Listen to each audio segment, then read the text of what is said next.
pagtigo. Good morning. Sa room gani. Dito na nato sa Islarita my guys. Nindot kayong weather. Partang hayaga. Buntag sayo pa kay na siya. Tanawa siya. Oh. Relaxing kay tanaw ng tubig sa dagat. Mingaw pa siya kay wala pa man siya itaw ng mata no. Pero kamera man yata. Nakamata na dahil ako ang bisprin oh. Tanawa ra. Apa pag mismal kan di po ko magmahay. Dali ah. Dali. Dali pag ako magdesisyon gani kwandero inuna ko sa dari pagmataw, bar na itulog. Dali. Wala yun. Ay sigang mata.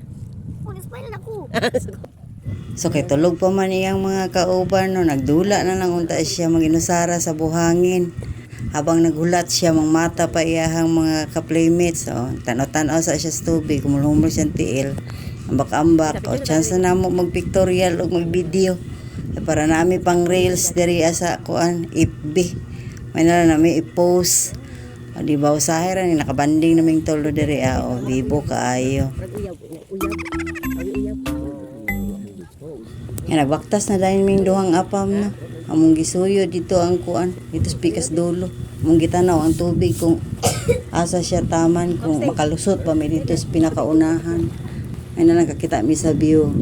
Nice yun kaya siya. Chance na yun na mo. Kay tagsara ni may tabo. May holding hands pang nahitabo at tanawa. Pag pinutukay niya ma'am. Kalitlag tanaw makatawa. Naunsa. Nga dari nagduwa na dahil mi sa bligay mi mga tubig, marami mga bata ano, may nalang mapil na mga bata mi diring panahon na. Uman ako nang giparing ko dahil dito si Apam sa kanang naitubig danha kay hindi siya malipong. Huh? Oh well. What's the taste? Is it salty or what? Huh? Ako na gyud gilubos-lubos ng mga panahon na kasi ako maski maadto nig beach or swimming pool di bara gyud ni tigbasa o tigligo. Karon ako gyud siyang napugos na magbasa o maligo. Kay usahay ra gud ni. Di bara ni permanente. Yung siya ako kasabot, ako na lang gihalukan, nahalap ating katawa maski wala kasinabo. Kining area may guys mao ni ilahang accommodation dari pwede pud mo kuan og tent din ha diha cottage na siya for free na siya katarong bayaran nimo ang kuan nila katong kwarto murag 900 niya tato na sariling CR dito sa sulod mao na siya diha pwede ra pud mag tent sa tubangan dito ni sa Pikas Pikas side sa Islarita. Nya kay pulaw man ni kagabi si Apam no siya katulog ingon siya dito siya matulog pero awa karon petang hago mayra. Mao na ganina nagligid-ligid pa manguli naman di ay. Oh no. Yo man limitan do dayong tao. Bye.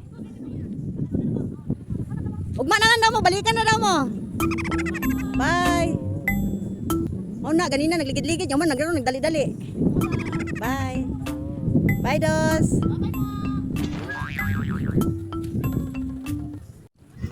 Yeah, mga 2 PM na siya. Init na kay sa mga bata amo asang gipapahulay. Mo na ilahang cafe dere guys. Nice dere. Order ka silang kape na pud sila cake. Ang cake medyo okay ra. Pero kamo na lay mo decide kung order mo mong dili pero ilang kape okay ra. Pwede mo lingkod-lingkod din ha. Sightseeing. Nagabi na may guys, namasol na mig sugo dagag kuha.